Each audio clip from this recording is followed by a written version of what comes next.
semuanya, perkenalkan nama saya Evangeline Griselda Devita Klabu, biasa dipanggil Gisela, dan saya dari kelas 10A. Jadi di sini saya akan menjelaskan tentang atmosfer bumi, dinamika yang mempengaruhinya, serta kaitannya dengan perubahan iklim dan dampaknya terhadap kehidupan. Yang pertama, saya akan menjelaskan tentang komposisi dan lapisan-lapisan atmosfer bumi. Komposisi utama atmosfer, yang pertama itu nitrogen atau N2, yang kedua itu oksigen atau O2, berikutnya argon atau AR, dan karbon dioksida atau CO2 atau meningkat, dan uap air, gas mulia, dan partikel-partikel kecil lainnya. Berikutnya lapisan-lapisan atmosfer berdasarkan ketinggian. Yang pertama itu troposfer, dari 0 sampai 12 km, tempat terjadinya cuaca paling padat, suhu menurun dengan ketinggian. Yang kedua itu stratosfer, 12 sampai 50 km, mengandung lapisan ozon yang menyerap sinar UV, suhu meningkat dengan ketinggian. Yang ketiga itu mesosfer, 50 sampai 85 km, suhu kembali menurun, tempat terbakar meteor. Yang keempat itu termosfer, 85 sampai 600 km, suhu sangat tinggi, terdapat ionosfer, tempat terjadinya aurora. Yang kelima itu eksosfer, 600 km, lapisan paling luar menuju ruang angkasa. Yang kedua itu peran atmosfer dalam menjaga kehidupan di bumi. Yang pertama itu menyediakan gas penting seperti oksigen untuk bernapas dan CO2 untuk fotosintesis. Yang kedua itu menyaring radiasi berbahaya. Lapisan ozon menyerap sinar ultraviolet. Lalu mengatur suhu. Efek rumah kaca alami menjaga suhu bumi tetap stabil. Lalu melindungi dari benda luar angkasa. Sebagian besar meteor terbakar di mesosfer.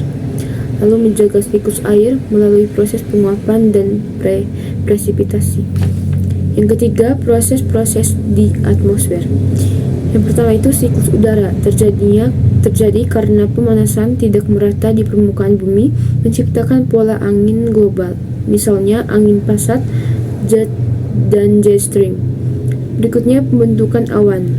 Uap air naik, mendingin, dan mengembun menjadi titik-titik air atau kristal es. Lalu terjadinya hujan. Ketika titik air dalam awan cukup besar, gravitasi menariknya ke bawah sebagai hujan. Yang keempat, faktor-faktor yang mempengaruhi dinamika atmosfer. Yang pertama itu radiasi matahari.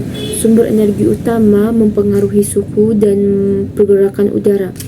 Lalu yang kedua itu rotasi bumi menyebabkan efek Coriolis yang membelokkan arah angin.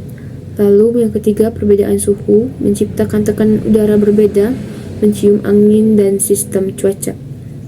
Lalu yang kelima itu pengaruh dinamika atmosfer terhadap cuaca dan iklim. Yang pertama itu cuaca adalah kondisi atmosfer jangka pendek atau hari ke hari. Lalu yang kedua itu iklim adalah rata-rata cuaca dalam jangka panjang atau dekade hingga abad. Yang ketiga itu dinamika atmosfer menentukan pola cuaca seperti badai, angin kencang, dan musim. Yang ketiga itu perubahan dalam pola dinamika ini menyebabkan perubahan iklim jangka panjang. Lalu yang keenam itu contoh dampak perubahan iklim. Yang pertama itu pertanian. Curah hujan tidak menentu menyebabkan kekeringan atau banjir. Lalu produktivitas tanaman terganggu. Berikutnya kesehatan. Gelombang panas ekstrim meningkatkan risiko stroke panas. Yang kedua penyakit seperti malaria dan demam berdarah menyebar lebih luas karena faktor berkembang di suhu hangat. Lalu ekonomi. Kerusakan infrastruktur akibat badai, banjir, dan kebakaran hutan, dan kerugian besar di sektor pariwisata dan perikanan. Lalu ada ekosistem. Spesies kehilangan habitat alaminya seperti terumbu karang yang memutih akibat suhu laut meningkat. Lalu beberapa spesies punah karena tidak dapat beradaptasi. Lalu yang ketujuh, ada upaya mengurangi dampak perubahan iklim atau mitigasi.